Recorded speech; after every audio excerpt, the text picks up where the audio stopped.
Hi guys, మొత్తానికి మన Suhas act చేసిన అంబాజీపేట మ్యారేజ్ బ్యాండ్ మూవీ చూడడం జరిగింది. ఆ మూవీ ఎలా ఉంది, అందులో ఉన్న విశేషాలు ఏంటన్నది మన రివ్యూలో డిస్కస్ చేద్దాం. So let's get started without any delay.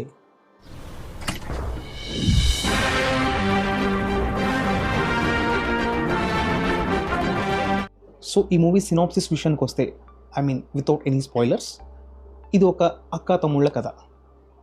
ఆత్మగౌరవానికి అలాగే కులాహంకారానికి మధ్య జరిగే ఒక సంఘర్షణే ఈ మూవీ అని చెప్పచ్చు. With very good fantastic comic oriented first half and beautiful emotional ride with fantastic message in the second half. Message అన్నాన్ని అదేదో మనల్ని కూర్చోపెట్టి ఒక చాటభారతం లాంటి స్పీచ్ చెప్తారన్నది నా ఉద్దేశం కాదు. ఈ మూవీలో నిజంగా ఇప్పుడు ఈ మధ్య కాలంలో అయితే లేదు, కానీ ఐ బిలీవ్ చాలా ఏళ్ళ బ్యాక్ అరౌండ్ 1980-70s ఇలాంటి సిచ్యువేషన్ ఉండేదని నేను అనుకుంటున్నాను. ఎందుకంటే దాన్ని బేస్ చేసుకుని చాలా మూవీస్ వచ్చినాయి. ఒక రకంగా చెప్పాలంటే ఇదేమీ కొత్త మూవీ కాదు, మనకి బాగా తెలిసిన కథే, మనం చాలాసార్లు చూసిన కథే. కానీ దాన్ని ఇంకా బాగా అనడం తప్పు, దాన్ని చాలా చక్కగా చూపించారని అయితే నాకు అనిపించింది. సినిమా నాకైతే బాగా నచ్చింది భయ్య. ఎందుకంటే ఎలాంటి జంక్ లేదు. ఓకే, ఫస్ట్ ఆఫ్ నీట్గా కామెడీతో వెళ్ళిపోయింది, మంచి టైంపాస్గా చక్కగా బ్యూటిఫుల్ సీన్స్ పెట్టుకున్నారు. సినిమా స్టార్ట్ అవ్వడం కూడా ఒక మంచి డైలాగ్తో మొదలవుతుంది. డైలాగ్ అంటే ఇదేదో మళ్ళీ లవ్ రిలేటెడ్ కాదు, ఆన్ ద పాయింట్ స్టోరీతోనే వెళ్తుంది. సో ఒక మంచి డైలాగ్తో, ఒక మంచి ఫీల్తోనే మూవీ స్టార్ట్ అవుతుంది. ఆ తర్వాత కొన్ని కామిక్ సీన్స్ వస్తాయి. ఫస్ట్ హాఫ్ని చాలా బాగా ఎంజాయ్ చేయొచ్చు with a very good heart hitting emotional scene. First half అలా అంత కామిక్గా వెళ్ళిన ఈ మూవీ సెకండ్ హాఫ్కి వచ్చేసరికల్లా కామిక్కి పెద్దగా ప్రాధాన్యత ఇవ్వలేదు. They completely went into that point. ఇంటర్వెల్లో వాళ్ళు ఫేస్ చేసిన ఒక సిచ్యువేషన్ నుంచి వాళ్ళు ఎదుర్కొన్న పరిస్థితుల్ని, దాన్ని వాళ్ళు ఎలా ఎదిరించారు అన్నది సెకండ్ హాఫ్లో చూపించారు. ఆ సెకండ్ హాఫ్లో చూపించే చాలా సీన్స్ మనకి చాలా బాగా నచ్చుతాయి. 1-2 హై సీన్స్ ఉంటాయి, అందులో లిటరల్లీ విజిల్ మూమెంట్స్ ఉంటాయి. ఈ మూవీలో నాకైతే పర్సనల్గా బోర్ కొట్టే సీన్ ఒక్కటంటే ఒక్కటి కూడా లేదు. ఇంటర్వెల్ తర్వాత సెకండ్ హాఫ్లో మేబీ 1-2 చోట్ల కొంచెం ల్యాగ్ అనిపిస్తేమో, కానీ అది బోర్ కొట్టించేంత ల్యాగ్ అయితే కాదు. That is also covering the story. Movie first thing ఏంటంటే వాళ్ళు చేసిన గుడ్ థింగ్, మూవీ డ్యూరేషన్ చాలా చిన్నది. ఓకే, జస్ట్ 2 hours 12 minutes అంతే మూవీ, అంతే. సో అదొక ప్లస్ పాయింట్. సో దట్ అనవసరమైన చెత్తని పట్టకుండా వాళ్ళు స్ట్రైట్ టు ద పాయింట్ వెళ్ళారు. ఫస్ట్ హాఫ్ ఒక మంచి comedy ride with emotional scenes, second half on to the point with good emotional scenes, at the end nice message. ఇకపోతే ఈ మూవీ డైరెక్టర్ విషయానికి వస్తే, ఈ మూవీని డైరెక్ట్ చేసింది దుష్యంత్ కటికనేని.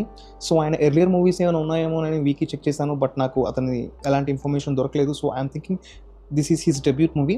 ఒకవేళ ఇదే కనుక అతని డెబ్యూట్ మూవీ అయితే అతను నిజంగా చాలా బాగా డైరెక్ట్ చేశారని చెప్పొచ్చు. ఎందుకంటే ఒక డైరెక్టర్కి ఉండాల్సిన మెయిన్ థింగ్ ఏంటంటే, థియేటర్లో కూర్చున్న ఆడియన్స్ ఎవరైతే ఉన్నారో వాళ్ళు మూవీ కంప్లీట్గా ఎంగేజ్ అయ్యి ఫోన్ తీయకుండా మూవీలో ఉన్న క్యారెక్టర్స్తో పాటు అలా జర్నీ చేయగలగాలి. సో నేనైతే కంప్లీట్గా మూవీకి స్టిక్ అయ్యాను. నాకు మూవీ చూసేటప్పుడు మొబైల్ తీయాల్సిన అవసరం అసలు రాలేదు. So I really likes his direction. So డెఫినెట్గా అతనికి ఫ్యూచర్లో చాలా మంచి ఆపర్చునిటీస్ వస్తాయని నేను 100% నమ్ముతున్నాను. ఇకపోతే ఈ మూవీలో యాక్ట్ చేసిన యాక్టర్స్ గురించి మాట్లాడినట్లయితే, ఫస్ట్గా మనం చెప్పుకోవాల్సింది సుహాస్. నిజంగా ఆయన జర్నీ చాలా ఇన్స్పైరింగ్ అండ్ ఫెంటాస్టిక్ అని చెప్పొచ్చు. ఈ మూవీలో ఆయన పర్ఫార్మెన్స్ ఏదైతే ఉందో అది మాటల్లో చెప్పడానికి లేదు, ఎందుకంటే ఆయన అంత బాగా యాక్ట్ చేశారు. ఒక తమ్ముడుగా ఒక అక్కకి సరే వద్దు, అసలు సోది అయిపోతుంది, అంత వద్దు. ఈ మూవీలో ఆయన పర్ఫార్మెన్స్ ఏదైతే ఉందో అది ఖచ్చితంగా మనతో పాటు కొంతకాలం ట్రావెల్ అయిపోతుంది, అంత బాగా ఆయన యాక్ట్ చేశారు. అలాగే ఈ మూవీలో హీరోయిన్గా యాక్ట్ చేసిన శివాని నగరం. మేబీ తను ఇంతకుముందు ఏమైనా మూవీస్లో యాక్ట్ చేసిందేమో నాకు తెలియదు, కానీ నేనైతే తను ఫస్ట్ టైం చూస్తున్నాను. అండ్ తను కూడా ఈ మూవీలో చాలా బాగా యాక్ట్ చేసింది. సో బేసిక్గా ఎలాంటి హంగులకి పోలేదు, చాలా సింపుల్గా వాళ్ళు ఎలా ఉన్నారో అలాగే వాళ్ళ క్యారెక్టర్స్ని కూడా చూపిస్తూ ఓవర్గా మేకప్ చేసుకోవడం. హీరోయిన్ అంటే చాలా అందంగా కనబడాలి, okay she looks beautiful, but ఇంకా మేకప్ వేసి ఇంకా అందంగా చూపిద్దాం అని కాకుండా న్యాచురల్గా చాలా చక్కగా తనని చూపించారు. తను కూడా performance wise she did a fantastic job. తనకు కూడా ఈ మూవీ తర్వాత చాలా మంచి ఆపర్చునిటీస్ వస్తాయని అనుకుంటున్నాను. ఈ మూవీలో ఇంకొక ఇంపార్టెంట్ క్యారెక్టర్, సుహాస్ గారికి అక్కగా యాక్ట్ చేసిన శరణ్య గారి క్యారెక్టర్. అసలు ఫిదా మూవీలో మనం చూసిన శరణ్య గారు కానీ ఇక్కడ ఈ మూవీలో మనం చూసే శరణ్య గారికి కానీ అసలు సంబంధం ఉండదు. లిటరల్లీ ఆవిడ చించి ఉతికి ఆరేశారని చెప్పచ్చు. ఫస్ట్ హాఫ్లో ఒక సీన్ ఉంటుంది, కొంచెం heart touching scene, sad scene. అది ఆ ఒక్క సీన్లో తన నుంచి ఇంకొంచెం బెటర్ పర్ఫార్మెన్స్ ఉంటే బాగుండేదని నాకు అనిపించింది. అదొక్కటి తీసి పక్కన పెడితే మిగిలిన త్రూ అవుట్ ద మూవీ తను చాలా బాగా యాక్ట్ చేశారు. అండ్ ఆ క్యారెక్టర్ ఈ మూవీలో చాలా ఇంపార్టెంట్. అండ్ ఈవెన్ మూవీ నుంచి మనం బయటకు వచ్చిన తర్వాత కూడా తప్పకుండా ఆ క్యారెక్టర్ని మనతో పాటు తీసుకెళ్తాం. Such Brave character. So one of the best character in Saranya గారి కెరీర్లో అని చెప్పొచ్చు ఈ మూవీ. చెప్పడం మర్చిపోయా, ఈ మూవీలో ఇంకొక ఇంపార్టెంట్ క్యారెక్టర్ కూడా ఉంది, అదే జగదీష్ క్యారెక్టర్.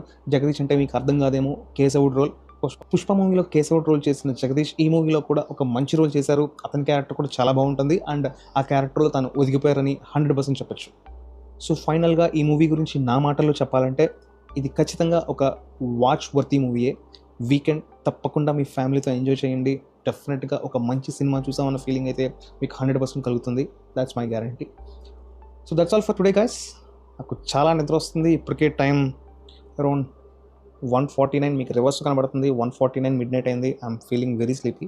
ఆల్రెడీ నేను ఒక వెబ్ సిరీస్ చూసాను, ఇండియన్ పోలీస్ ఫోర్స్ అని, అమెజాన్ ప్రైమ్లో టెలికాస్ట్ అవుతుంది. బట్ దానికి రివ్యూ చెప్పడానికి నాకు కొంచెం టైం సెట్ అవ్వట్లేదు. సో వీళ్ళు చూసిన ఆ వెబ్ సిరీస్ కూడా నేను రివ్యూ ఇచ్చేస్తాను. So that's all for today guys. Please do watch, support my channel and do subscribe. And ఈ వీడియో కనుక మీకు నచ్చినట్లయితే మీ ఫ్రెండ్స్ అండ్ ఫ్యామిలీతో షేర్ చేసుకోండి, మీ అభిప్రాయాన్ని కామెంట్ చేయండి. అందరూ చెప్పేదే నేను చెప్తాను. డెఫినెట్గా మీ సపోర్ట్ నాకు చాలా అవసరం. Thank you.